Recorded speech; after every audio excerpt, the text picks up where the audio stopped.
अस्सलाम वालेकुम दोस्तों, नमस्ते, सत श्री अकाल, जय यीशु और हर धर्म को मेरा प्यार भरा सलाम। कैसे हैं आप सब? उम्मीद है जहां भी हैं, खुश हैं, सेहतमंद हैं और अल्लाह, भगवान, ईश्वर या खुदा, जिससे भी आप दुआ मांगते हैं, वो आपकी हर दुआ कबूल फरमाए। जो लोग परेशान हैं, ऊपर वाला उनकी परेशानियां आसान करे। जो बीमार हैं, उन्हें शिफा, स्वास्थ्य और सुकून दे। और जो अब हमारे बीच नहीं हैं, उनकी आत्मा को शांति और रहमत मिले। क्योंकि जो कहानी आज सुनने वाले हैं, वो सिर्फ एक कहानी नहीं, एक रहस्य, एक अनुभवी, एक डर की दास्तान है, जो आपके दिल की धड़कनें तेज कर देगी। अब जो भी अपने अपने तरीके से दुआ या प्रार्थना करते हैं, वो जरूर कर लीजिए।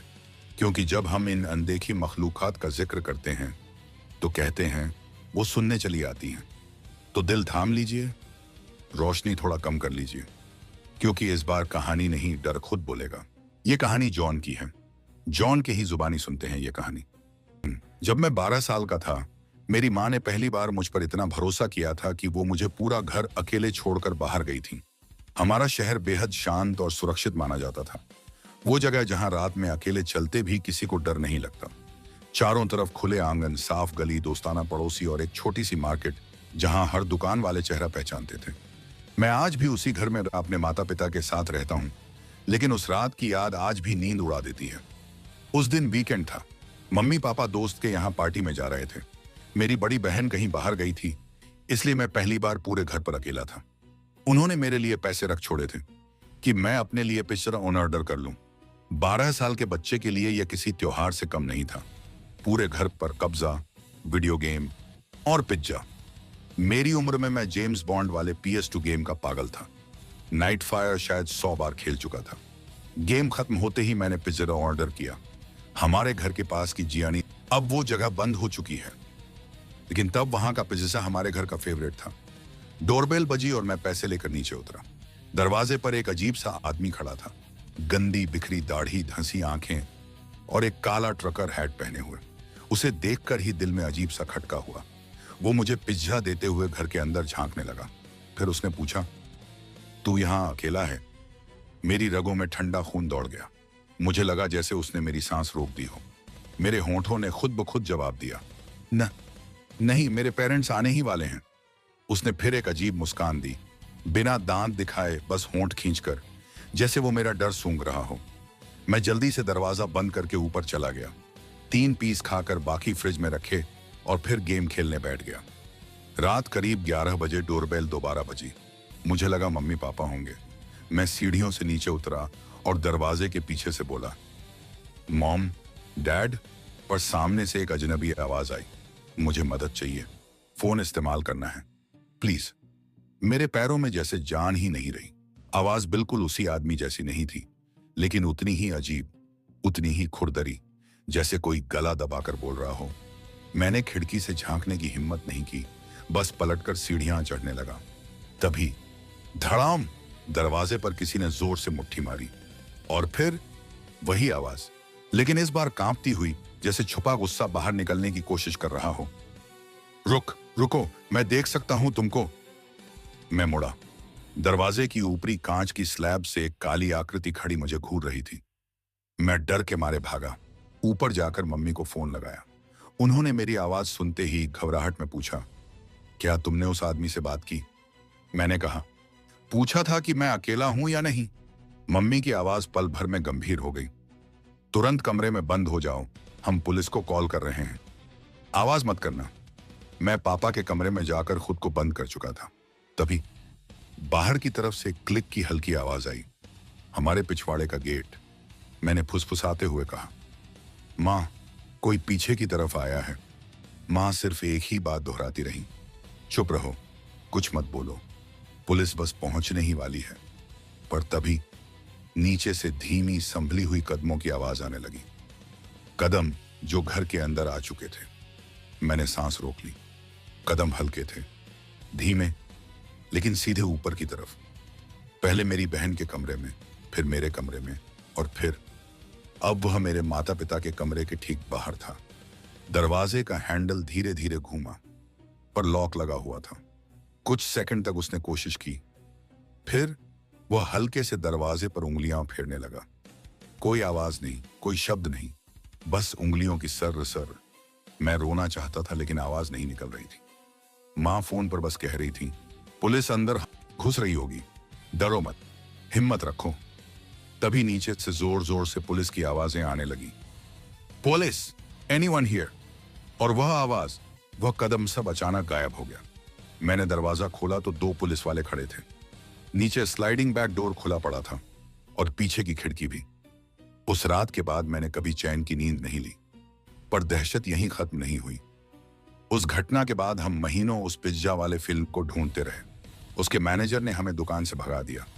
पुलिस ने कहा कोई ठोस सबूत नहीं, लेकिन दिल जानता था वो आदमी एक बार आया नहीं था। वो कई दिनों से मुझे देख रहा था। समय बीतता गया, मैं बड़ा हुआ, स्कूल पास किया और फिर हम कैलिफोर्निया से नॉर्थ आइडाहो के जंगलों के बीच बने एक बड़े घर में शिफ्ट हो गए। वो घर सुंदर था, शांत था, लेकिन मुझे शुरू से ही उसके आसपास के घने और गहरे जंगल में एक अनजाना खतरा महसूस होता था। दुनिया भर की शांति और मुर्दा सन्नाटा वहां हड्डियां जमा देता था। मेरी एक गर्लफ्रेंड थी, एमिली। एक रात हम घर में अकेले थे, नीचे बने मूवी रूम में मूवी देख रहे थे। वो हंस रही थी, लेकिन मुझे एक अजीब बेचैनी महसूस हो रही थी, जैसे कोई हमें देख रहा हो। मूवी खत्म होने के बाद एमिली को बाहर छोड़कर मैं दोबारा नीचे आया, क्योंकि वहां की लाइटें ऑन थीं। मूवी रूम की लाइट बंद की और बड़े कांच के पीछे झांका, और वहां अंधेरे में कांच के बिल्कुल पीछे एक आदमी खड़ा था। उसी तरह के गंदे बाल, उसी तरह का डरावना चेहरा और वही मुस्कान, एक ऐसी मुस्कान जो आपको जीते जी मार दे। उसके हाथ में चाकू था। वो चाकू से कांच को टप टप करता जा रहा था, जैसे यह सिर्फ एक खेल हो। मैं धीरे धीरे पीछे हटा। जैसे ही मैं पास वाले बार रूम की बत्ती बंद करने गया, वो आदमी खिड़की से हटकर उसी स्लाइडिंग डोर पर आ चुका था। दोनों के बीच सिर्फ एक कांच था, सिर्फ एक पतला सा कांच। मैंने ऊपर भागकर मम्मी पापा को बताया। माँ का चेहरा सफेद पड़ गया। पापा ने गन निकाली और पूरी प्रॉपर्टी छान डाली।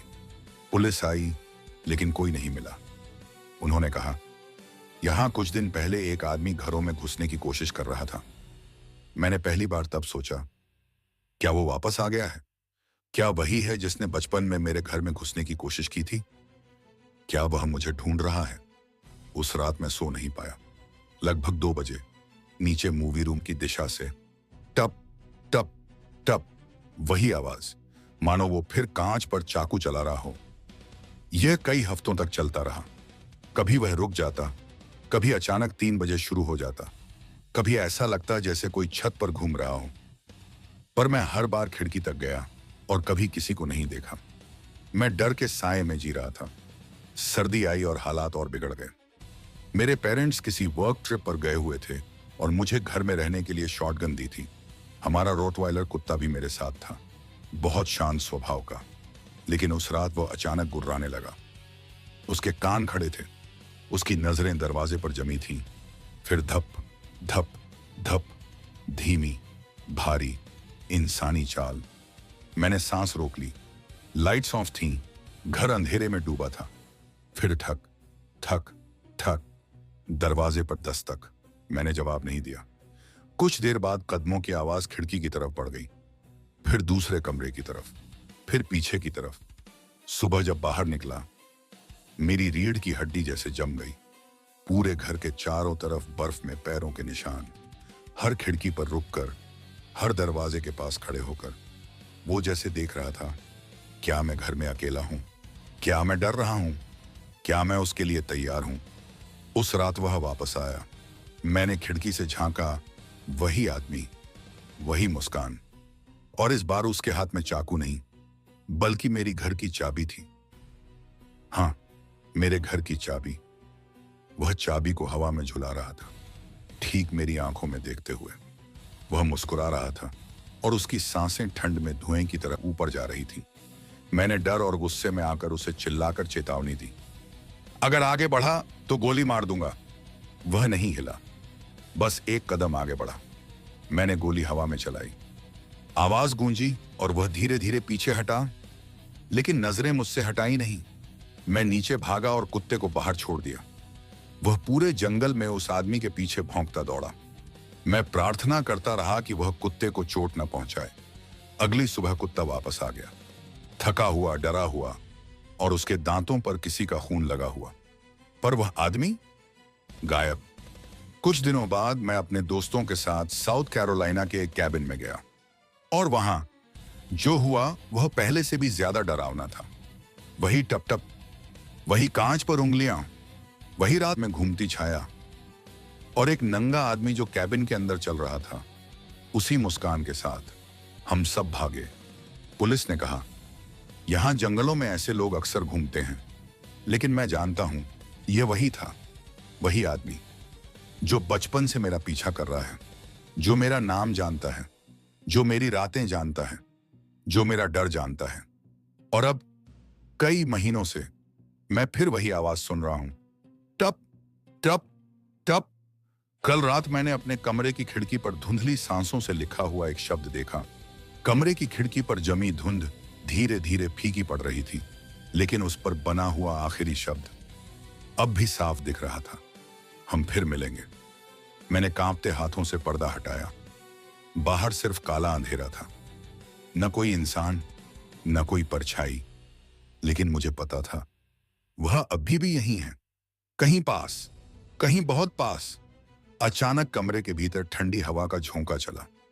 लाइट एक बार टिमटिमाई और मुझे लगा जैसे कोई मेरे पीछे खड़ा हो। धीरे धीरे, बहुत धीरे धीरे मैंने मुड़कर देखा, लेकिन वहां कुछ नहीं था, बस मेरे कान के पास एक धीमी फुसफुसाती आवाज, हम फिर मिलेंगे। मेरी सांस रुक गई। कमरा फिर शांत हो गया, लेकिन अब एक बात साफ थी, यह अंत नहीं, यह सिर्फ शुरुआत है। अब आपकी बारी। आप बताइए कमेंट में, क्या यह सच में कोई इंसान है, या यह सब किसी खतरनाक आत्मा का खेल है? आपकी राय अगली कहानी की दिशा तय करेगी। पार्ट 2 जल्द ही चैनल पर आने वाला है, जहां सच का पहला दरवाजा खुलेगा और पता चलेगा कि वह मुस्कुराता हुआ साया असल में कौन है। वीडियो पसंद आए तो लाइक सब्सक्राइब जरूर करें। आपका सपोर्ट ही हमें और डरावनी कहानियां लाने की ताकत देता है। Thank you for watching and remember, he will meet you again.